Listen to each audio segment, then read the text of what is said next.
अस्सलाम वालेकुम। मेरा नाम डॉक्टर एहसन है। मैं पॉली क्लिनिक हॉस्पिटल इस्लामाबाद और TWF हॉस्पिटल रावलपिंडी में एज़ मेडिकल स्पेशलिस्ट काम कर रहा हूँ।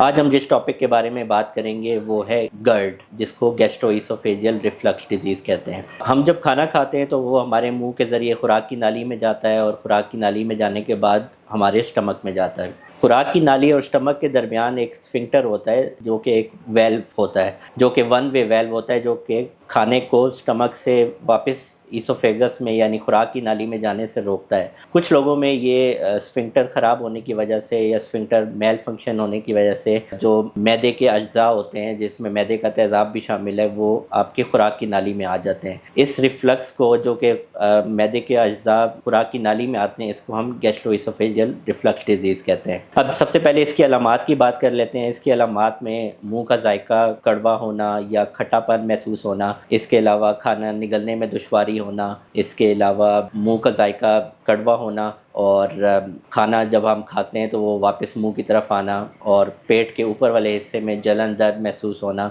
और खाने के बाद पेट का फूल जाना शामिल है। इसकी वजूहात की बात कर लेते हैं। सबसे अहम वजह जो हमारे माशरे में देखी जाती है वो मोटापा है। इसके अलावा जो लोग सिगरेट नोशी करते हैं उनमें गैस्ट्रोइसोफेजियल रिफ्लक्स डिजीज़ ज़्यादा होती है। इसके अलावा जो लोग वर्जिश नहीं करते, इसके अलावा जो लोग खाने के फ़ौरन बाद लेट जाते हैं और खाने और लेटने के दरमियान वक्फा नहीं रखते, उनमें भी ये बीमारी हो जाती है। इसके अलावा कैफ़ीन इनटेक, जो कि कॉफ़ी में और चाय के ज़्यादा इस्तेमाल की वजह से होती है, तो उसमें भी GERD की बीमारी हो जाती है। इसके बाद फिर इसकी इन्वेस्टिगेशंस की बात कर लें कि हम तशख़ीस कैसे करते हैं। बेसिकली ये क्लिनिकल डायग्नोसिस होता है, लेकिन कई बार स्पेशलाइज्ड टेस्ट भी जैसे एंडोस्कोपी और 24 आवर्स pH मॉनिटरिंग भी की जाती है। इसके बाद फिर हम इसके ट्रीटमेंट की बात कर लेते हैं। इसके इलाज दो तरह से होता है। एक तो लाइफस्टाइल मॉडिफिकेशन होती है, दूसरा ये कि इसका दवाइयों के ज़रिए इलाज होता है, और तीसरा ये कि इसका कई बार सर्जिकल इलाज भी करना पड़ता है। सबसे पहले लाइफस्टाइल मॉडिफिकेशंस की बात कर लेते हैं। सबसे जो अहम वजह है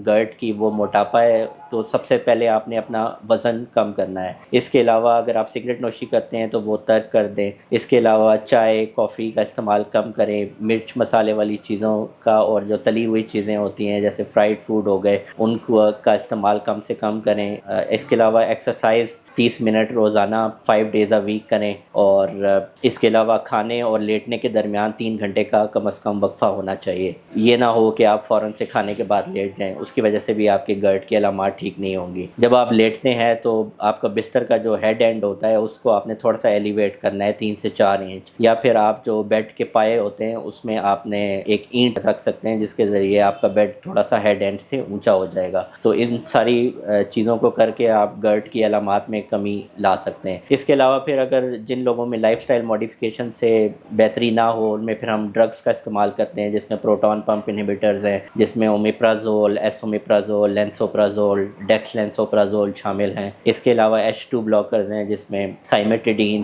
फेमोटिडीन और ये वाली दवाइयाँ शामिल हैं। इसके अलावा एक नया ग्रुप है जो कि पोटेशियम चैनल ब्लॉकर है, जिसमें वोनाप्राज़ेन दवाई शामिल है। तो अगर आपका लाइफस्टाइल मॉडिफिकेशन से बेहतरी ना हो तो फिर हम दवाइयों का इस्तेमाल करते हैं। कई बार कुछ लोगों को दवाइयों से भी अफाका नहीं होता, उसके लिए फिर हम सर्जिकल इलाज करते हैं, जिसमें निसेंस फंडोप्लाइकेशन कहते हैं। इन सारी एहतियाती तदाबीर को करके आप GERD के अलामात में कमी ला सकते हैं और अपनी ज़िंदगी बेहतर बना सकते हैं। शुक्रिया।